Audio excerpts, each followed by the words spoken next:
big show coming up. We have Nobby kicking us off and he's on fire. We have our man Hangers joining us from Morwell. That's right, he's filled up the tank and he's driven all the way to the studio. And whoa, has the warrant out for someone that you just wouldn't normally have the warrant out, plus plenty more. Daisy has a big reel or reach and a little surprise at the end. Don't go anywhere, you're going to love this one.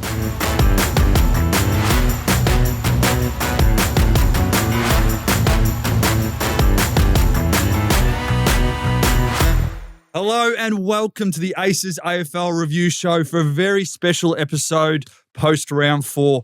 What a weekend it was. Now, I'm joined by Tommy Sheridan, obviously you know from the preview show, and he's all over everything Aces. And Dale Thomas, boys, how was your Easter weekend? Oh, it was very good. You look a little bit nervous, Walt. You look terrific. That's what you look. I'm going to go with Dale's comment. No, thank you for that. But shit, what a round of footy. Now, we talk about 3 games that were decided by under a goal.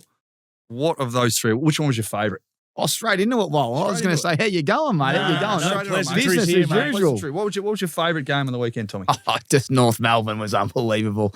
Daisy will know exactly why, but North Melbourne standing up for their football club on Good Friday when all the, everyone's watching and all the superstars they had, LDU, Sheasel, and even Simpkin finishing off late. I reckon that was my favourite moment of the weekend, Walt.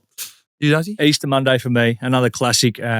That game never fails to live up to the hype, no matter where the sides are. And again, the last 5 minutes, you didn't know what was happening. The draw was on the card, and then bang, away you go. What about the camera shaking? That's how loud it was on the raw. So that last time that happened was Zaharakis after the siren on Anzac Day. I was there that day. Yeah. I got the Dons jersey on, actually. Is that actually, can we get some more? Is there any other times that the cameras have shaken? That means it's probably the loudest it's ever been. Surely when you chase down Cyril Rioli? Or the one-handed scoop. No, I think it is actually that rare that it has, like, the joint has to be off its head. That's crazy. Yeah. 85,000 people there too. Yeah, so plenty of crowd. But even that, I know it's, but that last play, you know what? It's like, it was just pinging around like a ping pong ball. And everyone in the crowd's obviously got no real idea of the clock unless they've got the AFL app out. Yeah. So the fact that Gunston hit the post, and even that, some people didn't know what was going on because it hit the post, and then Holmes just grabbed it, which I don't even know if you can. You got to wait for the signal, and then kicked it in. So some people weren't sure if he'd scored. The only thing though, because the goal was, I think there was like 40 seconds left to play, there would have been messages to spread out that you just got to go health or leather. So that was the only caveat on that. And then probably the other game that we didn't mention was Freo v Adelaide with the skipper doing one of the most miraculous saves right at the death, but we'll touch on that a little bit later on. But we'll push on because we have a very, very special guest. Now, he's normally on the preview show, but we've got to get Nobby in. Got to get his round. He's in early because we're just that excited to have him here.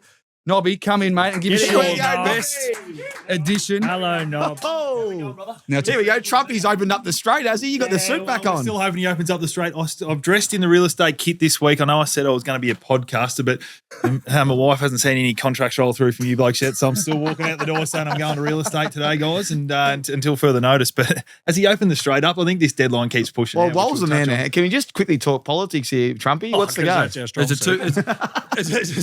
a 2-week ceasefire. So I think there's going to be just a little bit of breathing space for 2 weeks, but he's definitely going to make action or take action and do something because he's known to doing that. He's swearing in the open media now. It's wild. It's wild scenes, isn't it? Brilliant. Dropping F-bombs, like on Easter Sunday. We've never seen anything like it, have we? So it's made me feel a bit like back in the days when he used to get a spray from Bomber Thompson. That's kind of what it felt a bit like. Does he find a way into your race call, Trumpy? He may touch on that, yeah, because there's synergies between the Straight from us and and some of the game plans that we're seeing rolled out over in Gather Round this week, guys. But we're looking forward to a big round and. Without further ado, guys, often racing and it was anticlimactic up at the Gabba as Brisbane steamrolled the Pies and look at Will Ashcroft. He's becoming a bigger child prodigy than Macaulay Culkin in the 90s. Good Friday gave us 2 close ones as North Melbourne flew home to get the Blues late after a passionate spray from Clarkson on McKershaw that had a few media personalities grimacing. Fair income at Chosey rates him at least. They reckon Ross Lyon used to think Tommy Sheridan was the Fremantle Club janitor back in the day. Freo held off a fast finishing Crows outfit over in the West whilst their crosstown rivals, the Eagles, could have kept playing on their own once Sydney left the ground and they still wouldn't have drawn level on the scoreboard until next Easter. Then it was the Demons bursting through and went whack against the Premiership favourites. How good are these blokes going? They're even strutting dressed in the casuals. Gee whiz, I would love to see Mitchie Wallace roll into the G in a painted-on button-up shirt back in the day. Now I'm Raz right up like Bruce McAvaney, Colin Cheese Alibi at Rose Hill. Yes! The Bombers build up some long-awaited momentum as they squeeze the Bulldogs up in the second half. Meanwhile, apparently Alexander Merritt should have stayed at Etihad paying for lukewarm, overpriced food and Moscato out of a plastic cup instead of heading to Gimlet. Leave her alone, you flogs. It didn't look like it affected Zachy Boy with 30 and 7 tackles on the night. They come down the back straight on Easter Monday. What a blockbuster again between two heavyweights that never let us down. The Cats were hoping Donald J. Trump was a timekeeper late in the game, pushing back that deadline to give him enough time to snatch it back after the Hawks stuck through like a Chinese oil taker in the Strait of Hormuz and opened them right up, Daisy. 100 to go as we cross the border for Gather Round in SA, and the Crow said, no worries, we'll gather round and give the last rights to Carlton season 2026. Doesn't matter if Fogarty's on the golf course, they'll get the points. Get a life, Cane Corns. They'll be packed in like sardines at Norwood Oval for a top 3 special. Swans and the Suns, and congratulations to Demons veteran Jakey Malscombe. What an achievement to get to 250 games, and hope he doesn't forget to pack the Bondi Sands. This bloke never plays without looking like he spent a month in Noosa pre-game.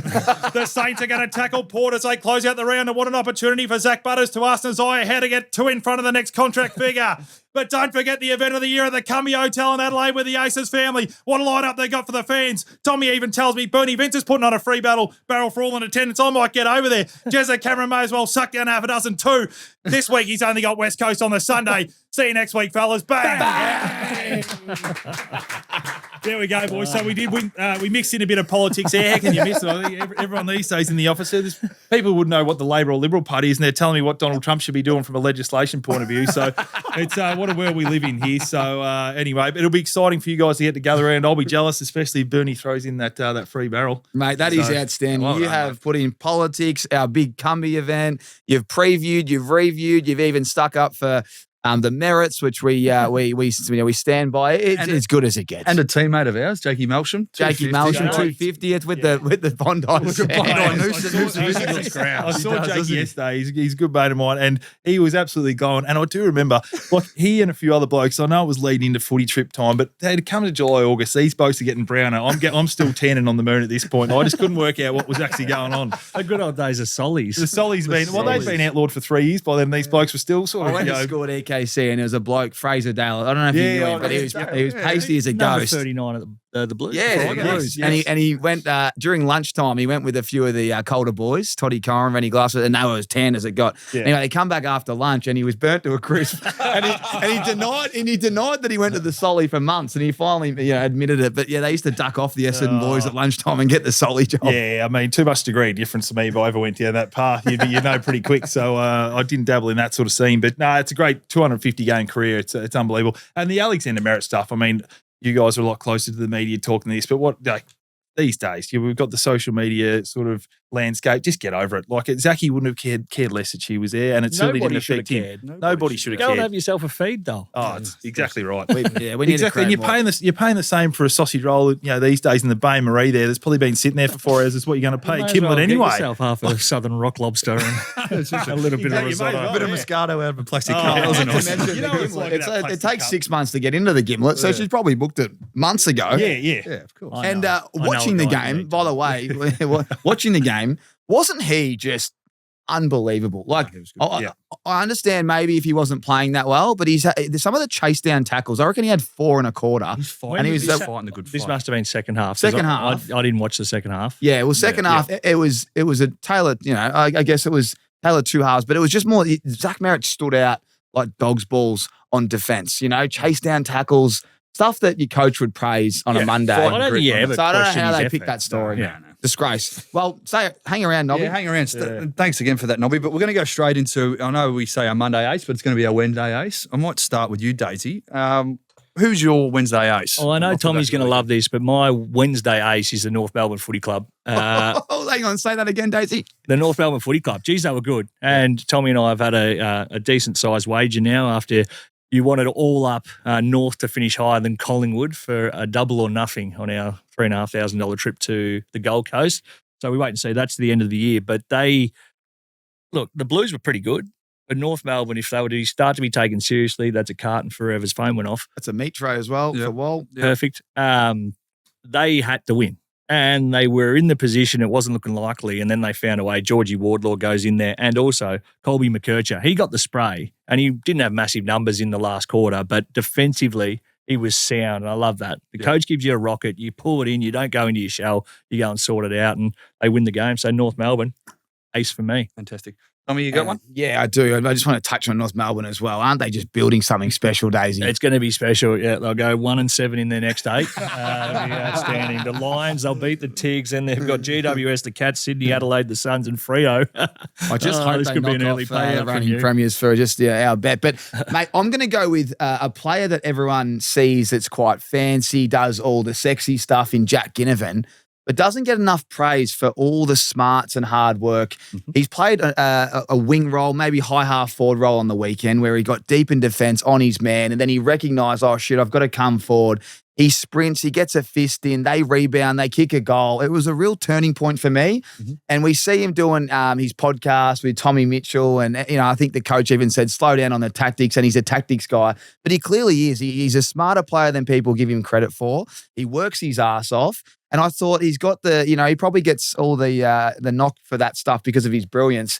Not to mention the 3/4 time goal. That's clutch. It got the boys going. Geelong kind of started to look like they were going to break away. And I thought Jack Ginnivan was the difference. So he's my Wednesday ace or my Monday ace, whatever you want to call it. But he was the man that I reckon needs more credit for all the smarts and the hard work and not the polish that we always see on the highlight reel. Talk about players playing with an edge, and he's got an edge that not many players in the competition have. And it's an ace up your sleeve for Sam Mitchell to throw him in, to cause a bit of chaos or to create something out of nothing. He's a great player to watch, and that's why the Hawthorn faithful absolutely love him. Who's your ace? My ace is actually an old midfield coach of mine, Stephen King, and sort of further to that, the Melbourne Footy Club. And if we go back to the pre-season, no one really gave him a chance. No one thought that'd be threatening. Or even winning, having won 3 and lost 1. But there's an amazing bit of footage in the rooms after the game, and it's Stephen King addressing his players. And all he was saying was, thank you for believing in yourself and for believing in our system. And I know that the Dees fans are now going and looking forward to watching the Melbourne Demons play every weekend because they're playing the exciting brand of footy where they're leaving everything out there. A high pressure. And there's a stat that he brought up that the first 11 tackles that they laid in the last quarter was 100% efficiency. So in terms of intent, when the game was on the line against Gold Coast, who were touted as being, Premiership favourites, I just think for Melbourne to be in the position they are, I'm looking forward to watching them again on the weekend where at the start of the year, I thought they'd just be a Sunday afternoon time slot where no one would tune in. But Melbourne fans have something to cheer about. They're my Monday/Wednesday ace because I'm wrapped with where they're going, and I'm really proud of Stephen King and the way that he's leading that team. Well said. Well, geez, it must have been fun to be around at the Dogs. I look at this bloke and go, I dreamt of having a coach like that. Yeah. He just looks like a great man, and he's got a simple game plan, and he also looks like he gets around the players like a bit of a player himself still. Yeah, he's got a great balance of humour and then being serious. Sometimes you're not sure where he's playing in, but in terms of being the front guy, the front man for that footy club, I think it's a really good choice for where Demons are at because I think they needed to renew a bit of life in the joint, a bit of happiness, a bit of theatre, and he's definitely doing that. So, hats off to the Melbourne Footy Club, and who knows what they can achieve this year. I think they've got no ceiling on what they can, how they can perform in the back half of the year, whether they could be in the wild card. You never know. Finals, mate. Yeah. Well, I think we start looking at them going, they're a serious threat, top 8, not top 10. Yeah. So, and look, they're in conversation, and if nothing else, they're not going to say they're ever going to be irrelevant, but they're really relevant in terms of playing at the back half of the year. Very good, guys. Righto. Well done, Mitch. No worries, Cos. No, very well said. Very well said. I loved it. I was just thinking about mentioning another player, but I've just read the run sheet and he's popping up next. So that's why I didn't say anything. Well, so let's watch brewing. Thanks to Inglewood Coffee Roasters. The best brewers in town, mind you, Nobby. Brewers in town. By the way, I forget to cut you off, but they have just created an Aces discount code for 50% off all year round. So if you go online, inglewoodcoffeeroasters.com.au. Use the code ACES. You get 50% off all your beans, and they are the best beans in town. So, Nobby, let the Collier boys know that when they're drinking, just get online and grab some Inglewood beans, mate, around the cafeteria there. Fantastic. Brewed locally too, aren't they? You don't need to get them through the strait either. You'll just be able to get them here in Melbourne. Supply issues. There's no fuel where they've come from. There's no fuel excise on that stuff. Straight from Mount Waverley. They'll be there on your doorstep in an hour. But a big thing, we talked about the Premiership race before, but we have a new favourite, outright favourite, thanks to PointsBet, and that's Brisbane at $4.50. And the Dogs are coming in second at $6. Oh, the Dogs stinky, I reckon. Off the back of that one performance against Melbourne, Gold Coast not blown out, but are at $7 equal with Sydney. So where's Freo? Freo and then $8. What? So and then Hawthorn Thoughts at better 9. kidding themselves. I and then don't have a chat to the Geelong at traders. 15. So there's a bit of movement there already. That Brisbane win probably a bit underrated because I reckon everyone's talking about Magpies as a system. A system on a night game up in Brisbane's generally going to stand up. They're the way they play, and they got blown away by Brisbane. I reckon it's pretty underestimated. Yeah. And they've got a few to come back as well. Big time. McCluggage is one of their best mids. He's not even playing. Absolutely. Harris Andrews as well. Oh, yeah. So there you go. They skip. Now, I've just mentioned Stephen King, but he's completely turned around the Demons and their fate for season 2026. Any more comments on that? Well, Cosy Pickett's the one. He's unleashed him into it looks like a Brownlow medalist. Seriously. Like this bloke's gone from an attacking mid type of player to just put him anywhere on the field and he's unstoppable. Late in the game, they can't even keep up. Windsor looks elite. And I need to talk about Steely. I asked Toby Green this on TFG Tuesdays. By the way, Zachy Butters joined us this week. Go check that chat out. I asked both of them, but how does he get let go for a packet of chips, a 2027 third-round pick? And Toby did sum it up pretty well. He goes, it was a kind of win-win for everyone. The club didn't respect him enough or want him enough, and he probably wanted out, and it works out really well. But it's a real worrying sign if you're a Saints supporter because he's a lovable guy. Everyone loves him. He works his ass off. He's an inside beast. He's got strong leadership qualities. I mean, why would you let go of this bloke? I sit there sometimes and go, I don't know what clubs are thinking. But it's worked out well, obviously, with Oliver going, Petrarca going, Jack Viney has the Achilles and won't be seen again. So you need some experience in there to even structurally setting up a Cosy Pickett who can just go and chase the ball. They've been sound in there, but just the selfless stuff he does off the ball, it's incredible. Great get, and it's good to see because he is a good player, and that's been lost a little bit over the last couple of years. Did he reach out to you for mentoring as when Ross the boss couldn't look him in the eye last year as someone who Ross didn't like around the footy club or not? No, he didn't reach out. I was a bit disappointed with that, actually. He didn't get the arse. He got traded, so he's going better than I was, old Nobby. Now, there's been obviously some amazing games over the journey, Hawthorn v Geelong, but thus far, game of the year by Street, do you reckon? Yeah. Trying to think of any others that have at me straight upright in my chair, which haven't happened. So, yeah, I think that was a cracker. Yeah, I think 95% of the game, it was one kick between both sides. Which is a great stat. Which is crazy, really, when you're watching, though, as a fan, you're going, like, if you're a new fan, like our man, the Pac-Man in Vegas, he watches that game. He's probably watching it at 3 a.m., but you're on the edge of your seat the whole time. You're probably not sure who's better. And I just thought it was incredible. And that roar again at the end, I loved it. In particular about that game, John Newcomb had the fumbles a little bit. Well, that's what I was going to say. Had the fumbles a bit. The game was scrappy. It was at times. scrappy. And even our man Ginnivan slipped over. With that last play, man, what about that? Because I tipped Geelong and I was like, oh, and here we go. And it was like 3 mistakes. It looked like a PlayStation game. Yeah. And then I think Myers ran in and he missed and whatever else. I was like, oh my God, there's so much stuff going on here. And then Jezza went back with the flight, which I thought was perfect. Umpire free kick. And then they get the centre square bounce after Lewis scores. And then I'm like, oh, it's all over. Geelong win. They'll score. Then they rebound. I didn't know what was going on. With that one, with John Newcomb, obviously having not all going his way, but Sam Mitchell backed him in. And then those last 2 centre clearances were crisp. They threw Nick Watson in there, nearly a decoy run, little tap back from the ruckman who executed that skill really well. And that was that ruck rule coming into play that he did a big jump and beautiful tap back. But to live in that moment after, putting everything aside of how you were playing for Jai to stand up and get those 2 crucial clearances were massive in Hawthorn winning. Cats will be spewing with that last centre bounce stoppage. Yeah. Because they had Atkins as the sweeper, as Lenker on Jai Newcomb. Yeah. Should have been the other way around because as soon as Newcomb got Bailey Smith back, pushed him in, wrap around, little tap, see you later. Then the good ball. distance on the kick too. Good. You touched on your race call about players playing golf on the day off. Have you got any comment around this? Because I know it's about, well, you got something. No, let Nobby go then, Daisy follow up. Because I heard Daisy on tally last night, but I know Nobby is red hot on this stuff. Oh, like fair income. I mean, these days we get so worried about that in red tape. How many times would have he played throughout of his career, golf 1, 2, 3 days before? I know half the Essendon boys used to play golf, and we didn't win a game ever, but it wasn't because they were playing golf. You start nitpicking little things like that. As you said, Daisy, there's blokes sitting there gaming all day for 10 hours. Do we know about that when they walk in and get a back injury this week? We don't go and audit some bloke playing Call of Duty for the last 15 hours. But because it's so evident and people know what's going on these days, I think typical Kane Corn's take for me. But anyway.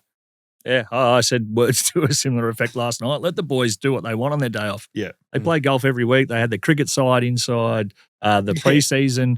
They're obviously Tex bonding was really smacking well. him over cow corner a week before round one. I've seen some footage of him looking like he's ruptured the L4 in his back by putting one into someone's backyard. The sites come in about keep to your routine. If you've got a winning formula, the winning formula is playing golf. Yeah. It's like, it's your day off, though. It's your day off. Do whatever you require. I mean, he said the same thing about Usman last night on TV as well. Like, Usman Khawaja just reportedly played golf nearly every single day before he's played a game of cricket, right? The ones that it doesn't work, we're all over it. There you go, nitpicking. I would actually love to know next time you see the corn, ask him what his preparation was because it must be the most boring prep. And I do respect that he gave himself every opportunity to play the game of AFL, but you talk about the mental side of the game. But if I prepared like he did, I would have been a head case. Like that's what I'm saying. You've got to do whatever works for you. So if it's for Fogg to be out playing golf with his mates, having a nice time, enjoyment, and then rock up and do your thing. If I sat in a room and was watching tape for the entirety of the day, your head would pop off. And not only Fogg, he's smoking. He's hitting birdies left, right, and centre. I mean, if he was some mug, if he had 100 strokes, I understand. Put the clubs away, Fogg. But you can't attack our man, the Fogg. No. I'll be rocking the Fogg kit Thursday night with Daisy, by the way. So I might need you to dress up in the Masters kit now. With me? Yeah, well, we're doing Hotline Live around Adelaide Oval. You'll be next to me. I won't be in the kit as well. No, you're not going to be in the kit. I'll be dressed up as the Fogg. But I was thinking maybe you can bring your golf clubs and dress up as Happy Gilmore now that we've got all this drama out there about boys playing golf. Walk out the door with the wife going for 5 days and say, I'm just taking the golf clubs as a skit. Yeah. Not a bad excuse to be fair. Should we ordered a new like Kane Corns does as well. We should audit the corn. We should find out what he did pre-game. I know, seriously. Maybe a little bit like Henriquez, the cricketer. Just before we let you go. That was a big miss there. Sorry, mate. Remember when they rolled in? No, we got it. No, what are you doing there, we're pushing through it. We're pushing through it. We're pushing through it because we've got a big day, Tom. Sorry, well. No, just before we let you go. It's a more serious operation for the review. So, Jakey Melksham, we touched off the top of the show about, 250 games, still playing at a really high level. I think there's a theory or a notion now to suggest that clubs are emphasising too much on the younger talent coming through because there's, Collingwood's a great model of still investing as much into the older players, the more experienced players. What's your comment on that? Do you reckon the ledge is too far towards the younger talent on lists? Yeah, well, I think if you listen to Malky speak after the game the other day, I think he's playing with a certain amount of freedom and also wisdom now that he's gone through the rigors of injuries, what happened back in the day, and he's been through just about everything you could in a footy career, but he's playing with a certain amount of freedom that a lot of those kids can't play with these days. And it's coming out in his footy. His best years have been the last 3 or 4 years. And I think the divergence between good leaders that are of an older generation these days and having to mentor these young kids who are coming in with a very different sort of view on the world, I think it's very important to have blokes like Malky, but particularly from the freedom perspective more than anything. And I think you just play your best players. Who's the best 22? And if he's 35 or 15, you pick the person who's best for your side that week. Don't worry about giving the kids games because I think that starts to devalue what they actually do. Yeah. And if you're just going to roll out and have 10 touches and do it and it doesn't matter how you run defensively, or if you've got to work your backside into the team, you then do your role. Well, Gunston's the other one too. Like you've nearly got a Coleman medalist out of it. When we thought his career was done. Well, even I think Sam Mitchell saying you'll be playing the majority of football in the pre-season last year in the VFL, but please have a good attitude and we'll see what happens. Yeah, turns into an All Australian. It's good integrity from the coaches though to pick them because we've all been at clubs where they go, mate, we just want you to get the development in the boys, and you're playing in the VFL and it's pissing down rain. The grounds are muddy, but it's nothing like the G, and it's not the same. The fact that he's putting die a slow death. Yeah, you do. Yeah, and a good character might hold on, but then by the back end of the year, it's almost like we're burning everyone out here. With Malky, just the age thing, it does me head in. And also, I want to go back to your segment earlier in the year. I think it was Max Hall or someone, you said he was the most underpaid, overvalued, whatever the segment was, you have to remind me. But Malky has to be number one next to Jack Gunston because these blokes are paid way too far less and their output is incredible every single week. Their leadership is right at the top. They have the emotion that's flatline perfect. They don't get too high, too low. Young players love playing with them, yet we pay them peanuts. And that's something that I don't understand in modern day AFL where we pay the potential when we don't pay the output. So if you're signing one-year deals, probably to just answer that question, that's where you can negotiate on the season that you've had. Now, Jake's had a great season last year, signed another 1 year. Jack made all Australians. He'll have a little bit more bargaining power. I'm sure he's going to be well compensated this year. Oh, No, but more than you think. As in, I don't think he's going to contracts be on peanuts. they are not what you want. No, you don't. I've been on them. I don't know if you boys have been on, but if you're one injury away. You're one. I don't know. The club could go south, and all of a sudden they go. Age comes into it. It's not a great place to live. No, it's not. Clearly, they're managing it really well. It would help when you're kicking 4 and taking hangers. Yep. But 1 year contracts. I don't care who you speak to. People hate them. Yep. And unless they're incentivized heavily, well, it's not a great place for them to be. And, they're generally players that have young families as well, and they're not getting paid what they're putting out. And I just think they need to change that. We can't change that. I don't know how you change that though. That's the only thing, because you can't give. It's $10,000 a game because some of the salaries that I hear that these players that are on, politics does come into it, where you go, well, geez, we're not playing him because he's. Yeah. Well, if you're in a premiership window, it changes. Yeah. Melbourne starts looking like they're top 6. Holy shit, we might be able to go deep. I tell you what, he's the third bloke picked. Then you got other blokes. Like I remember hearing that Stevie Milne was on about 10 1-year contracts to finish his career and loved it. Yeah. The tip rat just come in there with desperation every week. But there's a lot of blokes who love security. And how many blokes sign a 3-year contract in the next 2 years of putrid, and they pick it up? We all know. Well, no, I wasn't giving any names. No, but there's people we all know. Yeah. That's why you give him a 2 year, not a 4 year. But I totally respect that 1 year's they're way more desperate. Yeah. But it's a nerve-wracking spot to be in. Yeah, I was on 1 week contract, so I used to have to sweep the floor of the gym to get another week every time I was there going around. I did a You want comedy to play segments with? to get yourself a spot in the twos. Okay, well, in terms of what's brewing, Nobby, it's time for you to vacate that chair. You've been great, though. Thank you. Nobby. We have. Thanks for jumping in, mate. Same, mate. Well done. Sell some houses. But we do have a very special guest that I would like to invite to Nobby's seat, and this is Tyler Hiller. Hangers. Hangers from the Morwell Football Club. How are you, Hangers? Good to see you, mate. G'day, Hangers. How are you, Finally, mate? we've been able to get someone up the freeway. We got someone up the freeway. How far away is Morwell? Took about an hour 50 today. Yeah. Oh, nice. It wasn't too bad. Wasn't too bad. Yeah, it was all right. How you feeling, mate? Yeah, pretty good. Excited. Excited. You've been hearing us talk shit for the last half an hour. How's it all going for Pretty you? good. Yeah, Nobby's race call got me right up and about early on. So, How good is he? yeah, it's good. He's a country lad as well, which we love. He actually would be good for a couple of games at Morwell, I reckon. Yeah, I was going to ask that. Actually. You got round 1 coming up before we get the check out and ask if you a couple of questions. But round 1 coming up this week. Are the boys ready to go? Yeah, we're ready to go. Yep, got one thaggy at home this week. Pretty big off season, but yeah, open up right. Any movers and shakers? Did you recruit a few? Did you lose a few? We did. We recruited some pretty high-end talent.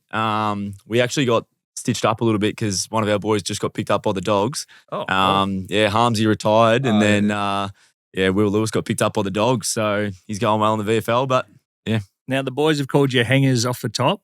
Is this nicknames fascinate me how they come about? Usually they're passed on from player to player, or somebody comes up with it. How did Hangers come? definitely self-proclaimed. I reckon I was in under 18s, and it took somewhat of a hanger. And you've dubbed yourself Hangers. Yeah, I actually got a heap of little badges and everything made up. And that's the best. yeah, I started putting them all the boys' bags and stuff at training, and then hang time. Just on that though, I hear that you still put your badge on your own bag and rock up as the vice captain. Is that true? Yeah, that's fact. That's the best. Yeah, it's fact. Yeah. Now I've got another story you boys Yes. will love. I don't know if you please. know about this, but I don't. they reckon in 2017, you declared that you'd shave your eyebrows off if the Twos won the flag. You were that confident they'd lose. And all of a sudden, the boys got up and the razor come out 10 minutes after they got up, and you nipped all your eyebrows off and had to rock them all, well, I guess for the next month. 4 months. But, 4 yeah. 4 months. I don't know if you ever had your eyebrows shaved off, but they take a long time to come back. But yeah, so there were 2 games out of finals with 2 rounds to go. Ended up winning about 8 in a row, and then won all the way through finals and ended up winning the flag. And after they'd sung the song, I was in there with the eyebrows coming off. Few tears as well. Yeah, I was bawling. Oh. Yeah, called mum to come pick He me up. called his mum as well, come pick him living up. at home at this stage? Yeah, I was. What Yeah. was her feedback? I didn't like it. Yeah. And she said, "Don't worry, Dale, I'll help you out." She gave you the eyeliner so that when you played your next game, I heard you were patching up fake eyebrow, but what happened was in the first quarter, it started melting and you started dripping and had all of it on your face. Now, I probably do need a recap, though, for those who are just catching up or watching along, listening along, as to why we have the great man in the chair. That's actually a great point. We just got hangers from Morwell on the set after Nobby. We are very grateful for you coming down. And And we are very grateful for our selections, boys, because it's taken us, I think it was 28 or 30 selections.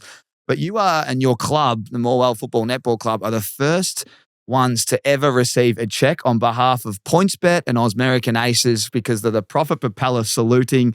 So, Morgs, bring out the check and hand that over to Hangers. Congratulations, yes. $11,000. Yeah. Hold that. I'll hold it up here for the camera on the wide shot. There you go. Well, what's 11 grand do for? We know that times are tough out there. 11 grand to a local football club. What's the club got planned? And must be a delight. Yeah, it's massive. Yeah, there's heaps of works going on down at the club. We've just had a new pavilion put up. They've been bay through putting like a new bar in and whatnot. So, it definitely goes a long way.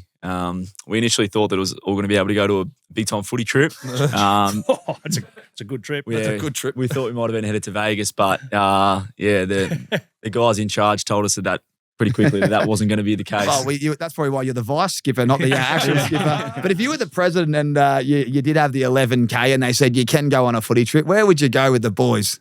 Oh, I don't know if the boys would be trusted to go to Bali. So, go a long way in Bali, though. Yeah, it would. Yeah, a few boys probably wouldn't end up coming back, but few tight hammies. We'd have to. Yeah, I know. We'd have to make it somewhere special, but we'd go somewhere foreign. I reckon we'd go somewhere overseas. That's dangerous. Yeah, big villa or just let rip. Yeah, make sure you're not the one on the Airbnb. Yeah, I know. That's very sharp. Now I've got one. So you've driven down. Well, you might have to. That's what, half a tank of petrol well, on the way back. I did ask this the Hangers on the way. I said, "Have you negotiated a little, tank and a half of petrol?" And the great man said, "His match payments have gone up for round one." Take one for the team. Yeah, I said they can take the 10 grand flat, and I'll take the other grand for petrol. And the rest, mate, and the rest. One more. This is more a question for the boys. I believe Hangers' missus is one of his teammates' sister. Is that play on or out of bounds? Play on. On. I'm assuming the start of it's awkward when you're not quite boyfriend girlfriend and you have to sort of hide it. How long have you been in a relationship? Like 6 years. That's plenty. How'd it go about though with your mate and his teammate? Was he a bit filthy with you? Well, he's not the sharpest tool, so it took him ages to cotton on what was going on. He just kept having sleepovers. Just taking the piss out of his teammate. Jesus, you're a really good friend. Hangers is in the shower. Hangers, what are you doing? Hangers' water must be fucked again. He said to one of the other boys that Hangers been coming over for dinner a bit. I don't know what's going on. That's great. No, that's great. That is outstanding, mate. That's outstanding. I got one more here, but Druin, which is where you're from. Yeah. I want to show you. So the deck, what's it normally like? Red mud, but not red mud. We'll have a look at Hangers washing the ass after playing in the mud all game. What's sink? That's the We're sink. in the sink down there at Druin. Yeah. That's how dirty red the mud ground is. Crib. Yeah. Really? They've fixed it now, though. Have they? Yeah. Have they? That used to be good fun as a kid. They're like the red mud that took forever to get off and you come home covered in it, mum spewing. Yeah, you wouldn't give a stuff, would you, as a bloke? Just come back, throw your boots at the front and expect them clean for next week and all your socks and shorts. Hey, Hangers, I just want to say again, thank you so much for jumping in studio. Well, we know it's about a 2-hour drive. It's the middle of the week. I know you are you're a teacher and you take your piss with your 2 weeks off, but you got better things to do. And some though, don't I know, but you got better things to do than come hang out with us mugs. We appreciate you. We appreciate the Morwell Football Netball Club, and we hope to do some great things down the track with you guys. And I'm going to buy myself one of those rugby jumpers because that's better than all the kit I had when I was. What is that? Is that Puma endorsed? Puma number. Oh, you boys are in good form. So, mate, we'll hand this check over to you. Take it home to the club, and thanks again. Thanks again. On your hands. Cheers, guys. And thank you so much. Good luck for this year too. Yeah, and thanks obviously ausmericanaces and PointsBet as well. It's a massive thing. Good initiative. No, late, mate. Well, we appreciate it. We love PointsBet. We love you, and we love everyone tuning in. Hit subscribe and don't go anywhere. We've got plenty more after the break, don't we, Wal? Always. Oh, turn it up. Got a leg in your same-game multi that's lacking heat? This AFL season, try out PointsBet's new Pull 'em feature, which lets you remove a leg from your multi before the start of the third quarter. With PointsBet, you can keep the fire alive in your same-game multis. Just pull them and adjust your bet before the start of the third quarter. See your account for personalised max stake limit. Only on PointsBet. Yeah, that's built different. What are you really gambling with? For free and confidential support, call the number on the screen or visit the website. Welcome back to the Aces review show, and we're going to jump straight into overreactions now. The whole industry loves an overreaction, but Tommy, it's time for real or reach. Where'd you put your pubes, Wal? Yeah, they're gone. You got the cowboy hat on. We'll get to this in a second, Tommy. But I think, Dees, I've got a question for you. Still got my clothes on. The gap between the bottom six and the rest of the league is as big as we've seen. Real. Real. I think as the season goes on, the top 6 and that bottom 6, some of those games could get real stinky late in the season. And even to that point, I think bottom sort of 4 or 5 to then the next 6 will still be your better part of 5 or 6 goals. So that one's real for me. Tommy, I'll roll over to you. The Crows are flat track bullies. Reach. They have just played some teams that are going to be top 4, top 8, and they've gone down by a kick. So I'm going to say that is a reach, Daisy, and they've still got some great talent to come in. Remember, they've got about 3 or 4 to come back. They lost 2 in a row to finish the year off last year. So that's, the pool of Watch what they do examples to are Carlton growing. this week. Belt to arse. So, So are they? Which is a bully. Which would of the flattest track. I keep going, and I'll just look at their next big game, Righto. and I'll suss out Well, who I want that you is. both to answer this one then. So North have beaten 3 nobodies, if you want to call it. So they've still got a lot to prove. Yeah, that's real. Yeah. You can only beat what's in front of you. So 3 wins at this point of the season is obviously a lot better than what they've done in the entirety of seasons past. 3 wins the last couple of years, but they need to continue, and they do have a tough draw, as I touched on before, coming up. They can pinch 1 or 2 within that. I think we start to look at them differently. Your thought? Yeah, no, I'm the same. I'm the same. They haven't really proven too much yet. They've got a big 7 weeks coming up, and if they can pinch a couple, then the ledger's balanced out. Tommy? So Adelaide will play Brisbane in round 7. So that'll be in about 2.5 weeks. That's at the Gabba. Ooh. So that game there, Daisy, let's come back and let's see how they play. If they get within 10 points, I'm saying that they are not a bully. If they get blown out, then you can start to go down the bully path. I like it. For you, well, to finish at 1 and 3, Ross Lyon isn't getting enough heat. It's about to come piling on. If they can't get a couple of wins now, they had the bye on the weekend, did they? Yeah, they did. Yep. So, they were out of the media, and the pressure from, that's on Essendon and it's on Carlton is that's why St Kilda are probably avoiding a lot of the spotlight. So watch this space, because I reckon Ross Lyon's going to be on the agenda next week, and if they pull up another loss, there's going to be some real big question marks over whether St Kilda are the real deal. Well, speaking of Adelaide again, they get them on Saturday night next week after they play Port Adelaide. So that'll be a 6-day turnaround. They have to go to Adelaide twice. That'll be a big game for both Adelaide and St Kilda, because whoever loses that one, they'll be in the spotlight. And even the Saints to finish gather round. All eyes will obviously be on Adelaide Carlton to kick it off, and then to finish it as well, the big night match on a Sunday. Nowhere to hide there. Nowhere to hide.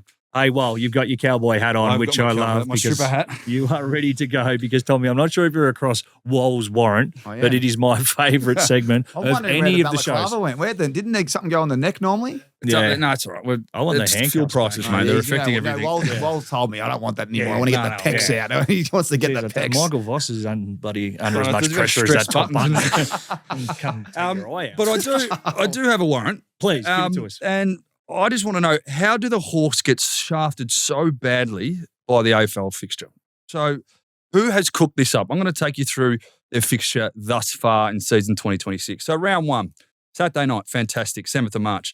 6-day break. You'd cop that on the chin. Friday night. 6-day break. Thursday night, you cop that on the chin. Then it's a bye round, and they get 18 days off. Yeah. So that's not just the weekend off. That's not just anything. That's 18 days. To follow up with a 5-day break into gather round. Now, on what planet does that make any sense? So arguably they're one of the most exciting teams in the league to watch, and they're dealt this garbage. So I don't know who was picking the fixture, whether the bloke had a blindfold on and he was throwing the dart at the dartboard and just said, pick anything, pick a day. But that's bullshit, and it reeks of an unfair disadvantage for the Hawthorn Footy Club. So the warrant has been issued, and I'm out for whoever come up with a fixture for the first 5 rounds for the Hawthorn Footy Club. I love it. That is big. Just slap that warrant down. By the way, do we know who's accountable for the fixture? Because I know Dylan takes the heat. There is a man. But who's the man behind there is a fixture man, but we don't have to go into names. I said man. I should have said person. I want the warrant to be stamped on his head, because if you look at Fremantle's as well, Fremantle have the ugliest one. I mean, they go back to Adelaide twice in a row. It's just ridiculous. But I can't see after an 18-day break, then having a 5-day break against the Bulldogs. So it's going to be really... Brisbane were the same. Brisbane, these 5-day breaks that kill you. What about the Giants? They play around Australia. They'll probably have them at Alice Springs. Now they're going to put them at the Barossa. They couldn't give them a game at Norwood. Just give them something in town. We'll put them out in the Barossa. Swirl the Merlot. Very good for that. But the D- will follow on while we're just keeping it nice and negative. I'll kick it off with the Blues. Congratulations. Another loss after leading. D- to you. The Pies get a -D. So that's minus a day cost. It's not a D minus, but that was a bit of a slapping to 54 points. Say that again for me, Daisy. I love when you talk about the Pies like that. Sorry, I thought you loved it when I talked about the D. The Suns, Pooch, cost us on the propeller, didn't fire a shot. D minus to you. The Tigs, a D minus. That was hard watching. And West Coast as well. Good couple of weeks, and then come get smacked to the tune of 3 figures. Final D minus to you. Shit, we're going to do a D minus tally in the next couple of weeks. Well, there's only one last week. But I think Carlton may. I reckon you've been nice to West Coast. I mean, if I was West Coast and I entered my math exam with that performance and got a D minus, I'd walk out with a bit of a head. It could have been worse. Always got free with this. But that's enough for the review show. I thought that was fantastic. Yeah, good. Obviously, great special guests. On fire. This Tyler elite. and Nobby. Up my schedule. It's in the books, but we have a massive preview show coming up right after this. We've got Tommy. I'm going to be returning to the host. Teed up as well. Who have you got? Well, it's not in studio. We only do that for the jersey giveaways. We've got the jersey giveaway coming up in the preview. We've got the skipper from the Fremantle Dockers to talk us through the big smother. He's going to join us live in Adelaide. Fantastic. But what a massive week this weekend for Gather Round. So thanks for all who have listened to this show. Have a great weekend and we'll chat to you soon.